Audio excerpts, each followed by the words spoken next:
Heaven doesn't call the qualified, it qualifies the called. Imagine walking into an exam room with no study guide, no warning, and no idea you were even being tested.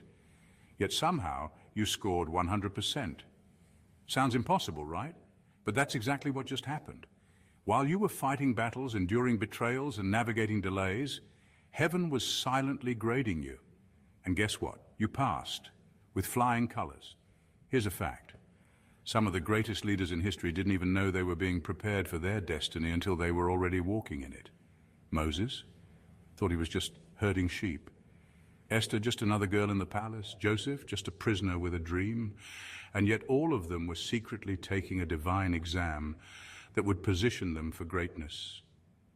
Now, before you start wondering if there was a divine curve or if God accidentally graded you too generously, let me assure you, this was no mistake. You weren't just taking a test. You were proving something to the heavens. Every challenge you overcame, every time you chose faith over fear, and every moment you refused to quit, you were earning this moment. So, what happens next? Heaven isn't just handing you a diploma and a polite round of applause. No, this is bigger. This is the kind of ready that shakes the earth, the kind of qualified that no man can deny. You're not just stepping into a new season, you're stepping into dominion. Buckle up. You didn't just pass, you got promoted. Number one, you were tested in a language only heaven understands. You were tested in a language only heaven understands. That's why most people around you never truly grasped what you were going through. They saw events, but they didn't see the divine script behind them. They saw setbacks, but they didn't realize they were orchestrated lessons. The weight of your struggles wasn't random. It was calibrated to fit a test designed specifically for you. This wasn't just about enduring hardships. It was about how you responded when heaven went silent, when doors slammed shut, when prayers seemed to bounce off the walls. The reason people couldn't validate your journey is because they weren't fluent in the language of your test. To them it looked like failure, like misfortune, like another chapter in a sad story. But in heaven's grading system, suffering for the right cause is not a mark of failure. It's proof of divine selection. The isolation wasn't punishment, it was preparation. The betrayals weren't coincidences, they were character checks. Even the moments where you felt forgotten were strategic.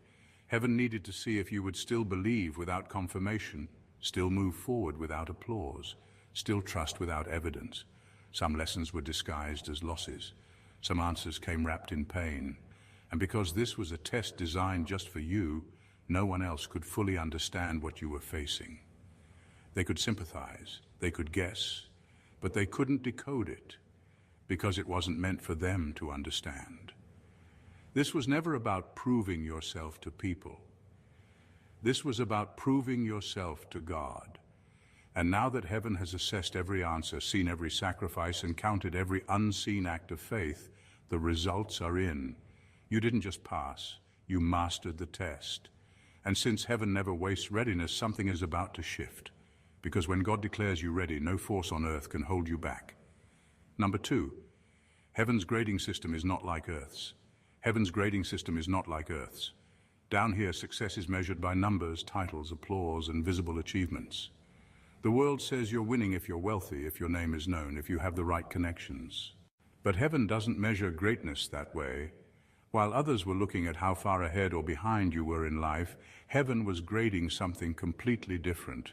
Your faith, your endurance, your obedience when no one was watching. People thought you were losing because they couldn't see what was being counted. They saw delays, but heaven saw patience. They saw losses, but heaven saw surrender.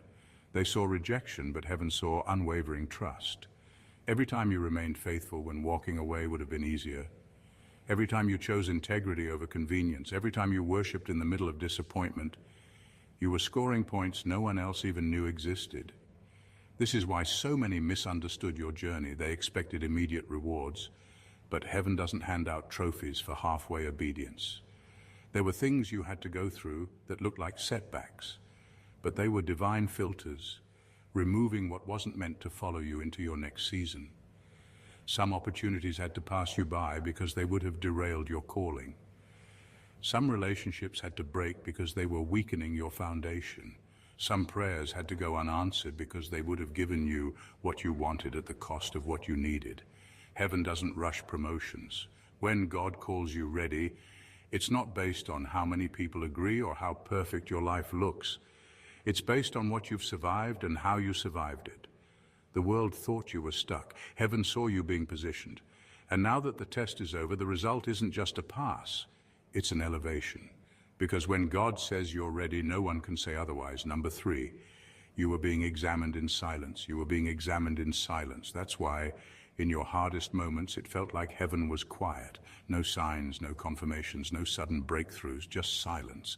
But silence doesn't mean absence. It means the test was in progress. When a student is taking an exam, the teacher doesn't interrupt. There are no hints, no answers given. The student has to rely on what they've already learned. That's exactly what was happening to you. People around you may have assumed God was ignoring you. Some even questioned if you were on the right path because nothing seemed to be moving. But that's because they didn't understand that silence is part of the divine testing process.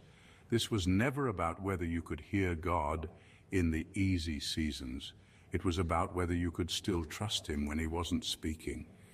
Could you still believe when there were no signs? Could you still move forward when everything felt uncertain? The silence wasn't punishment, it was a measure of your maturity. Would you wait, or would you force an outcome? Would you trust the process, or would you take shortcuts? Heaven was watching your response. Many people fail their test because they mistake silence for abandonment and start making desperate moves. But you didn't. You stayed. You endured. You remained faithful even when you had every reason to walk away. And that is why you passed. The test wasn't just about obedience. It was about whether you were truly ready for what's coming next. Anyone can trust when they have constant reassurance, but only the mature can hold on when heaven is quiet. And because you proved that your faith wasn't dependent on noise, you're about to step into a season where everything that was hidden will be revealed. Heaven was never ignoring you. It was watching, grading, and waiting for the perfect moment to declare, you are ready.